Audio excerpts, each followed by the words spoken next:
Okay, thank you so much.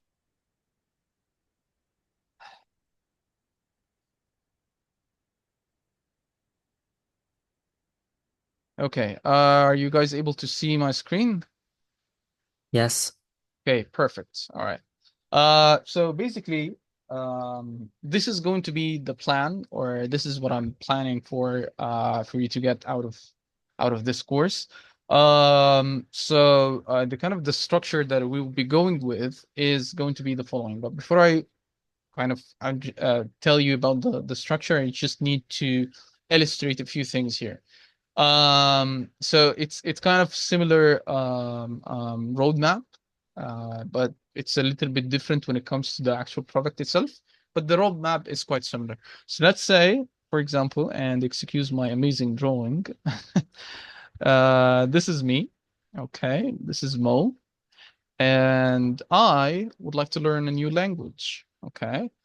So most of the kind of education centers, most of what they do is actually wrong, because the kind of the way or the roadmap that they go with in order to make someone who doesn't know anything about this language, let's take English for example, because English is not my first language. What they do is mostly that out like it's counter to the norm. So if I'm going to be, if I want to learn a new language, what I should do is the following. I should start off with learning the pronunciation. So, and then the second thing that I would do is that I would learn the words. I would develop a vocabulary. And then the third thing that I would do is that I would learn grammar. Now, unfortunately, most of these educational centers, most of what they do, and instead of going the right direction, which is this way, they go the opposite, which is that way, right? And you see this very often that they start off with telling you about grammar, then telling you about vocab, and the last thing that they talk about is the pronunciation. And this is definitely wrong. Like imagine that you're teaching a toddler or a kid, and instead of saying papa or mama, you're teaching in grammar. It wouldn't make any sense, right? So the kind of the roadmap that I'm seeing here with this course is kind of similar to this, but let me translate it a little bit more. So the first thing that we will be starting off with is learning the mindset,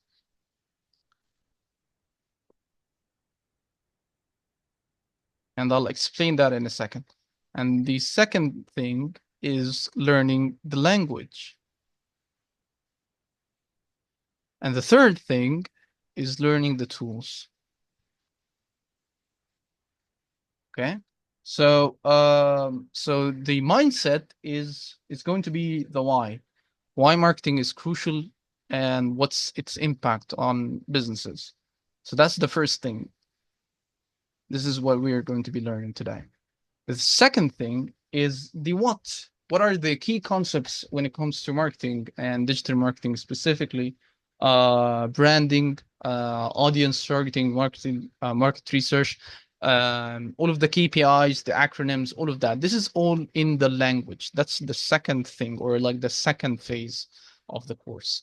And the third and final phase is the tools. Okay, so what will be the tools that we'll be using in order to implement and do all of the things that we will be discussing? So that's kind of the roadmap that I see, that is going to be hopefully taking you from someone who doesn't know anything or relatively few things about marketing to someone who is able to draft some basic marketing strategy for yourself as your own brand or for other businesses. So this is the roadmap that I have for the course. This is kind of the thought process that I have for this. Hopefully, this is what we will be able to do. And yeah, please tell me if you have any questions, if you see that this makes sense, or what do you see from your end? Terrible I think drawings, man. Terrible drawings. I hate the thought of your handwriting after drawing that bad. Prepare, prepare, prepare.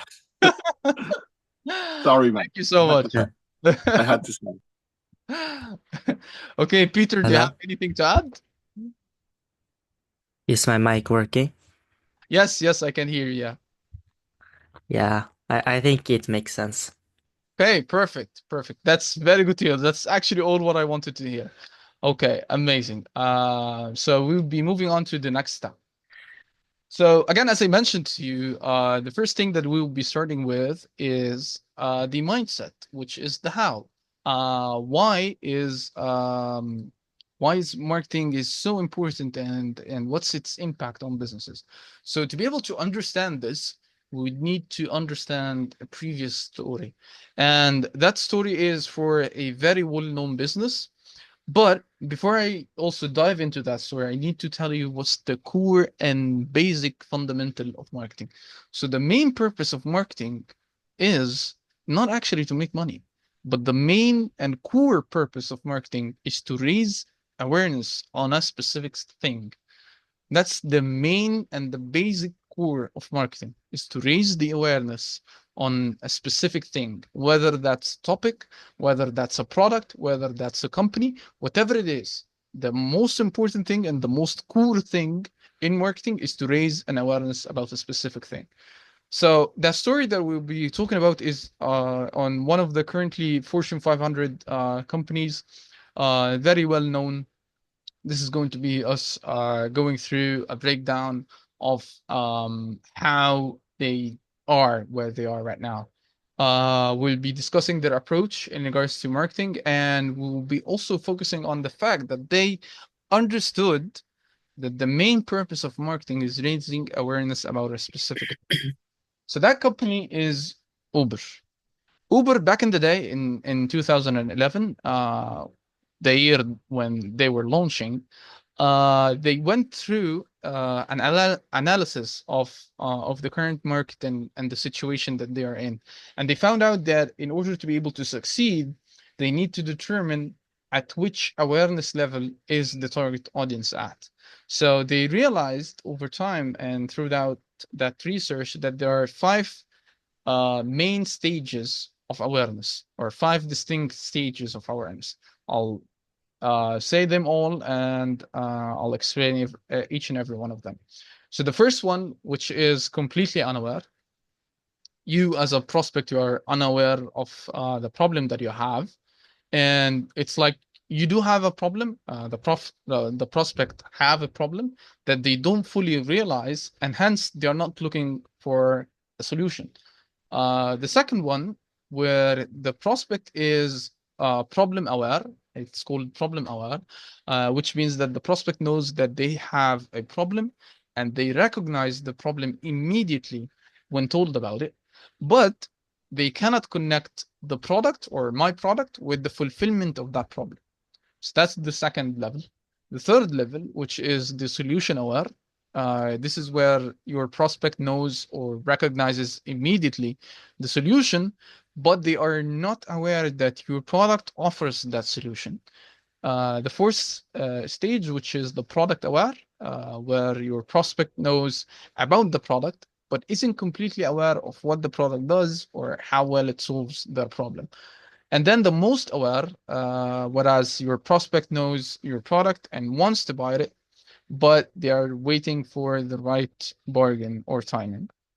So back in the day in 2011, when Uber was first starting, their headlines and all of their marketing focused mainly on the fact that the idea of Uber, not talking about Uber itself, meaning at the time, the founder of Uber, or one of the founders actually, he was just a normal dude like every one of us. He had a job, and every day on 8 a.m. he goes to get a taxi, but he finds a long queue or a long line of people waiting to get a taxi. But while waiting in that place, he used to see on the road other colleagues driving their cars and going to their offices, which is kind of near his office, and some of them were actually his coworkers. So he thought to himself, okay, I could just be going with them instead of waiting for a taxi. And I'm fine with splitting the petrol fees or the gas fees together. And we can go there instead of me waiting in that very long queue or that very long line. So that's where the idea of Uber came from. And in 2011, their headline and their marketing was not related to Uber itself, but it was educating people about the problem. It was educating people about the fact that they are in an actual problem, that them waiting in that line or in that queue, that's an actual problem. Because again, the first stage is people who are completely unaware. They do not know that they have a problem. They do have the problem, but they are not aware that they have this problem. Okay.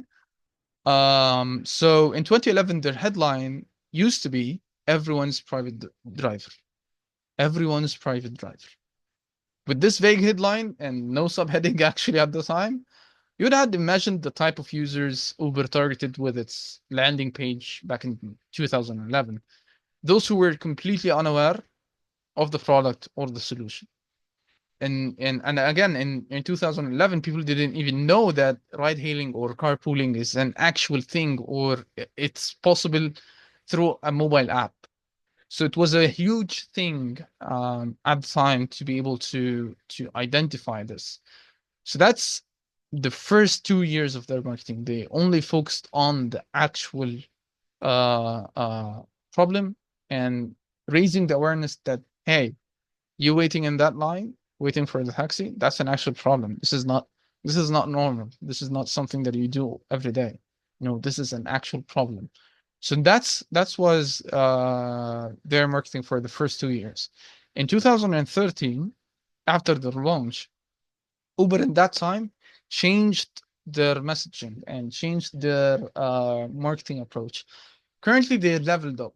They went to the other level. Okay, so they spent 2 years educating people about the problem. So they reached the point where the prospects know that they have a problem and they recognize the problem when they are told about it immediately, but they cannot connect the product with the fulfillment of that problem. So in 2013, ride hailing or carpooling gained some popularity and people knew about the problem. However, they still needed convincing and they still needed a little bit more information and all of that. So the landing page at the time had multiple slides speaking to different types of users with different problems. And in 2013, they were talking about problems, yet no mention of Uber's brand or its features. And that's a very important thing that we'll get back in a moment once we're done. The problem they highlighted in their landing page were ease, affordability, safety, convenience, work while you travel, style, and global acceptance. These were the kind of the problems that people faced apart from waiting in the line or waiting in the queue. So all of these were actual concerns and actual problems that people had that they were getting from the taxis at the time. So 5 years later, and this is when Uber kind of leveled up in the stages of awareness. They currently are focused on solution aware. So the prospect recognizes or knows immediately the solution, but they are not aware that your product actually exists to solve it. So they know that they waiting in that line is a problem, and they know that carpooling is the solution for this, but they don't know that Uber exists. So in 2016, this is where they started to actually talk about Uber. In this year, their landing page spoke about the solution, get there using the app.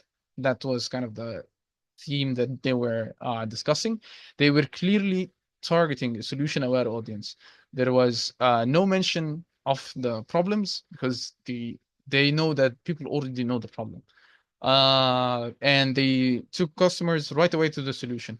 On the right side of their branding landing page, they had a screenshot of their app where you could get started as a driver or a rider. People were ready to use the solution. They just needed a push at the time. Because in the solution aware, again, level, as we mentioned, they know the problem and they recognize it immediately when they are told about it. However, they do not know that your product exists to solve that problem. And if they do, they don't know how exactly to, use that or get this. Um, Moving forward into 2018, at this point, Uber was targeting the product-aware prospects. And again, product-aware prospects, they know that the product, they know about the product, but they are not like completely aware of what it does or how well it solves the problem. So if we take the security concern, for example, people were concerned when they are riding taxis, for example. These were one of the key points that they were illustrating people proof of. And in addition to that, many people didn't know how to use the app itself. At that time, Uber also did one great thing, but they did it for a very short period of time. But not in all locations. They did it in like certain locations around the globe. They launched a call center specifically for order taking. Like you call a specific hotline or a specific number, and you tell them the exact address that you are standing on right now, and they will order you an Uber. But they cut it off after I think like 6 months to a year, and the reason behind doing so is that uh, they didn't want people to get used to the phone. They just wanted them to get used to the app, but they used that phone service as a way to get people into using the app or into using the product itself. So at that point, again, Uber was targeting the product-aware prospects. People who were visiting the page knew what Uber was offering and how to use it. And they just had to talk about two things: how to register as drivers and as riders. They like rightly assumed that people knew about the solution as well as the product. So they gave them what they are coming for without any other distractions. And that was like the kind of the sum up of that phase or that period of time. And then finally, in 2021, Uber has gone back to product awareness stage, but at this time for the food delivery app in 2021, when they were launching Uber Eats. And currently, what they are doing is they're focusing on both product aware and the most aware. But I believe like right now for the actual moment that we're speaking at right now is that they are focusing on the most aware, which is the prospect knows your product and wants to buy it, but they're like waiting for the right bargain or timing. That's and in like late 2020, early 2021. At that specific time, they were mainly focused on giving out so many coupons. I remember that my phone used to get like lots of notifications from the Uber app. Hey, you got a discount. Hey, you got a discount. Hey, don't want to use Uber? Got a discount. Get your next ride for free. Get your next ride for 50% off. And all of that. Because they know that I'm already aware of the problem. I'm already aware of everything, and I do have the app, but I'm not using it. So they pushed and pushed and pushed until they got people fully aware of the product. So that's kind of the story. But I just want to recap with one main thing. The entire purpose, again, of them doing this whole marketing campaign and this whole psychological marketing warfare that they did was to mainly do one thing, which is to take as much as they could from the market share. And they did so brilliantly. They did so brilliantly, brilliantly, brilliantly. And the reason why I'm saying this, because right now, if you are using any other app other than Uber, like Kareem, Didi, InDrive, or any other app, you're not saying the name of the other app. You're actually saying Uber, despite the fact, despite the fact that you're not using Uber, you're using a different app, but you are still calling it Uber. You want to know why? Because over that period of time, they weren't just educating you about the problem, which is the carpooling, and the solution as the solution of you waiting in that queue or waiting in that line. No, no, no. They associated the product or the solution of carpooling itself with the name of the product. So when you say carpooling, or when you say ride hailing or ride sharing, instantly what gets in your head is Uber. Instantly. So that's why when you see someone, or you personally, when you're using any other app other than Uber, you're still calling it Uber. That's how powerful it is to be extremely focused on the core of marketing. And again, the core of marketing is to be raising an awareness on a specific thing. Okay. And do you know who else did an amazing job doing exactly this? Someone by the name of Mark Zuckerberg. A few years ago, he decided to go and pivot entirely into a totally different direction and change the company name from Facebook into Meta. And the reason behind him doing so isn't just because that he is, crazy or something, as many people have called him. No, the reason why he did so because he understands what's going to be happening in the future. He understands the fact that there are many other metaverses other than Oculus by Meta. The, he understands this. There is Sandbox, there is I don't remember the other names, but anyway, there are other metaverses other than Meta. But what he's playing on is that whenever someone mentions the idea of metaverse, he wants the first thing that comes into your mind is Meta, is Facebook. This is exactly what he's doing. This is how strong it is to be focused mainly on the core of marketing, which is raising an awareness on a specific thing. And of course, when it's done on a long period of time, that's the kind of the effect that you receive. That's how powerful it can be. All right. So that's it in regards to that. I'll just give a little bit of pause. And if you do have any questions, I'm happy to answer anything that you have.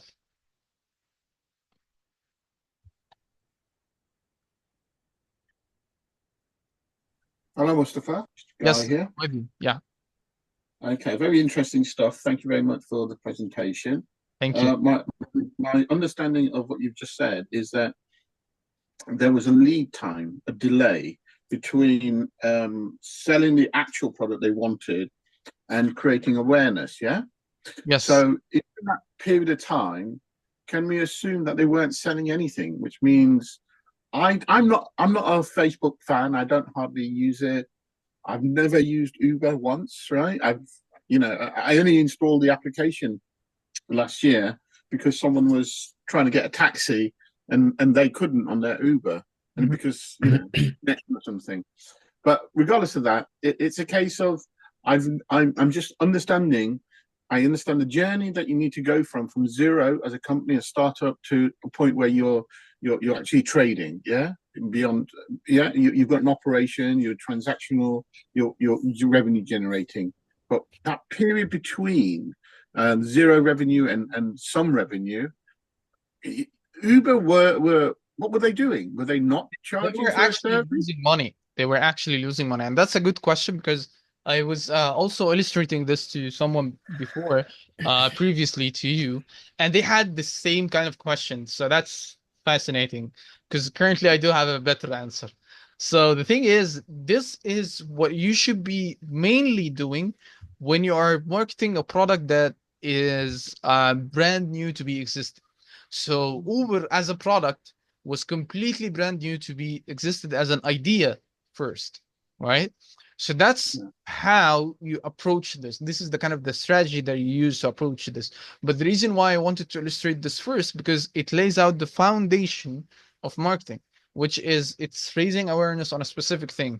When it comes to an existing business, a business that is already established, or you yourself, if you want to get into some specific kind of niche or a specific business that was successful for a long period of time with other people or with other businesses, but you want to add your own twist to it, I wouldn't recommend that strategy to start off. Yes, this is something that you should be implementing within your brand, right? But not Mm. as a marketing strategy to go through. So if you are something, if you are someone who is going to be like starting out something from complete scratch as Uber, as the idea of Uber, that's the kind of approach that you approach such idea with, right? But if you're a brick and mortar business, for example, and the idea is not new or anything, it has been going on for years and years and years, then definitely this is not the best kind of strategy to go with. It's good for your brand, but it's not the best for you to make money or for you to grow initially. Did that answer your So question? yeah, it does basically. You're saying basically there's different types of strategy here at this. Yes. So if you're a brand new company, you're saying this is not the best strategy, yeah, Yes, to that's make exactly. awareness. Yeah, But so you've got an if you existing are, service. I'm sorry to interrupt, but if you are brand new with something that was already there, like you're not recreating the wheel, or you are not creating a new wheel actually. If you are recreating the wheel, like copying a business idea of another business that existed before, then definitely this is not the most accurate strategy to use to grow that startup or to grow that business. However, if you are creating a new thing, a new device, a new product, a new thing that didn't exist before in the society, then yes, this is the kind of approach that you use. But again, it all goes back to the main core and how strong is the main core. Because again, you see, what they were doing is that they were just educating people about a specific thing, and they were like pointing their attention towards that thing, and that led them to all of that growth that they had. But due to the fact that they are completely brand new as an idea to start off, that's why it was so crucial to take care of that point. I hope that answers your question. It does, but then it raises the next question, which is what were they selling? Because if they were trying to create an awareness to say, I have an Uber service, I can transport you from A to B, but then they didn't have a call center, they didn't have Uber drivers out there, right? Because they weren't selling it, they weren't giving away Uber rides for free, were they? Yes, So that means that they were only focused on educating people about the existence of the problem. The app itself was working fine, but they just didn't mention that it's working. It had no, like the features, question it is, had did they drivers. get an Uber ride? Did they get an Uber ride though? Yes, yes, they had everything functioning. They had everything functioning, but they were not marketing for it. They were not marketing for it. They were not marketing that it is working, right? And so that's a loss leading stage. That's a losing stage, isn't it, financially? Yes, yes, yes, yes. This is where they were actually in the negative zone, and this is where they were raising most of the money, and Mm. mentioning that this is like the losing stage of their business at the time. So they made up for it now. Yes, exactly, exactly. Fortune 500 right now. Okay, Peter, do you have any questions? Um, can you hear me? Yes. I think it was a great presentation. And I just want to know if you start a startup about in a niche that is not a new idea, Mm-hmm. do you just skip the initial losing phase? This is actually quite a good question, but yes, you definitely do. You definitely do. You want to make money as fast as you can, and we will be discussing a few things on how you can approach this, but going further. But again, the main purpose of me starting off with this specifically is I wanted to lay out the foundation and the core fundamentals and basics of marketing. So I hope we were able to provide that correctly. The meeting is going to end right now. So I'm gonna end it, and I want you guys to rejoin again with the same link. Okay? Yeah, okay. Okay. Thank you.